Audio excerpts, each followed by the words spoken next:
Check out the big move in energy. I mean, this has become now, folks, pretty much a daily story. I mean, just a couple of days ago, we were around $30. Crude oil plunging as much as 25% at its lows today to levels not seen since 2002. And of course, back then, 20-some bucks was a different story. Let's talk more about the crude crash with Prevail Energy Principal David Ramsden-Wood, who's been very vocal out there on calling for the industry to change. An industry, by the way, you were in, you sold your company, you are an oil guy, but you say, David, that this is an industry that needs to wake up and shut things down now. Yeah. Hey, Brian, thanks so much for having me. Obviously, what I had wanted was not this catastrophic change, but I think it's giving us an opportunity. So I want to break the crisis down into two distinct points. Number one is we currently have demand destruction around the world.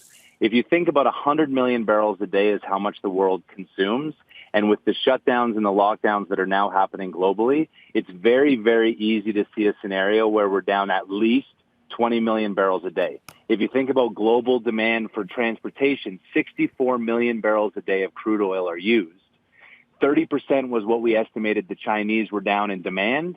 So that's 20 million barrels a day. So separate and apart from everything else, all producers need to shut in at least 20% of their barrels today because there is physically nowhere to put it and no one to consume it. So what happens? I mean, a lot of people, they'll tweet at me and they'll say, why don't they just turn the tap off, David? Like, just stop pumping oil. Once you've got like a pump jack going and stuff, it's not that easy to just turn off the tap, is it? Well, I mean, so it is obviously more complicated than that, but in a way it is. So let's look at why producers are continuing to produce. There's those who say they're hedged, and I would say that most are not hedged to 100% of their production levels.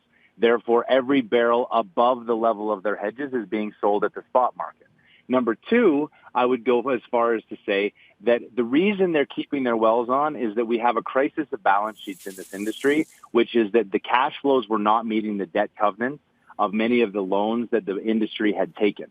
And so when you keep your barrels on at 30 or 40, it's because you're trying to maintain any level of cash flow to make it through the crisis of your debt levels. But at $20, and quite honestly, oil is going to fall to as close to zero as is required to get the Saudis, the Russians, the Canadians, and the American companies to shut in. And so what we need to be focused on in our industry is asking for leniency on covenants for the next 180 to 360 days so that the producer can shut in barrels for the demand. So is it that easy? No, but it's not because it's physically hard. It's because we have these debt covenants that are in place that you'll be technically in default of if you shut in your barrels, which is the right thing to do.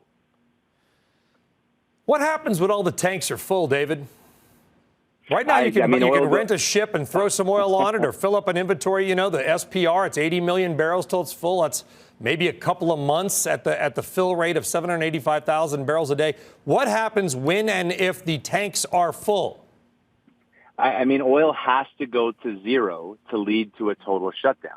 And so, again, if we assume the world is oversupplied by 20 million barrels a day, in 30 days, we will have 600 million barrels of new oil in storage, which is almost the size of the SPR that we have.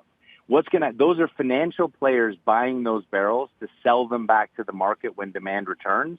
So that means that the landowners who own the royalties are not getting paid. The government, the federal government who owns BLM leases that has royalties on these is not getting paid. All of that delta is going to the financial players. But at some point, if we don't shut in, storage gets full, oil goes to zero, and then producers shut in. There's no other mathematical way.